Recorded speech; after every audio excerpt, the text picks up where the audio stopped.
5h05 agora. Isa Staciarini tem informações ao vivo em Brasília sobre as medidas que devem ser tomadas pelo governo para, enfim, fechar as contas deste ano. O ministro Fernando Haddad falou sobre o assunto hoje. Oi, Isa, boa tarde.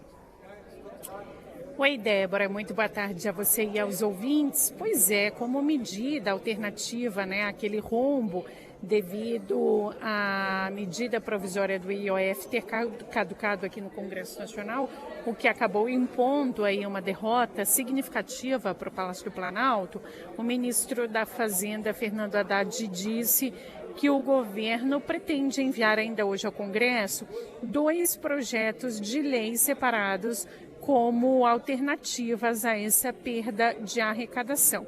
Um projeto de lei será de controle de gastos e outro sobre aumento de receitas.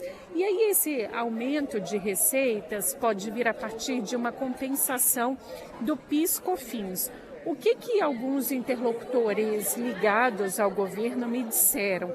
Que o projeto de lei relativo ao corte de despesas pode gerar um valor de 15 bilhões de reais para o Palácio do Planalto, para o governo federal, e mais 10 bilhões de reais desse projeto de lei de receita que vai tratar da compensação do PIS/COFINS. Portanto, o cálculo feito por alguns auxiliares ligados ali à equipe econômica é que esses 2 projetos juntos podem gerar uma arrecadação para o governo de pouco mais de 25 bilhões de reais. Mais cedo, em entrevista ao programa Estúdio I da Globo News, Haddad também foi nessa linha. Disse que o projeto de controle de gastos renderia até um pouco mais de 15 bilhões, na ordem mesmo de 20 a 25 bilhões de reais.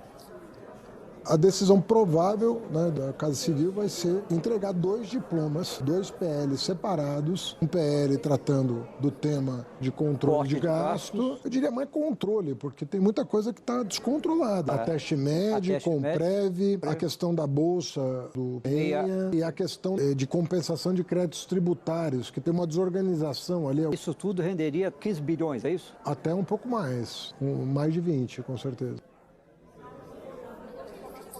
Já em relação às bets e às fintechs, Débora, algo que o presidente Lula já vem insistindo há algum tempo, Haddad disse que o Congresso, aliás, precisa dar uma palavra definitiva sobre esses temas e que, inclusive, o presidente faz questão que os deputados e senadores se debrucem sobre isso. Há uma expectativa, segundo o ministro da Fazenda, de enviar um outro projeto de lei separadamente só sobre a taxação de bets e fintechs. Em relação às fintechs, Haddad frisou o discurso de Lula de que elas são muitas vezes 10 vezes maiores do que os próprios bancos e pagam uma contribuição diferenciada.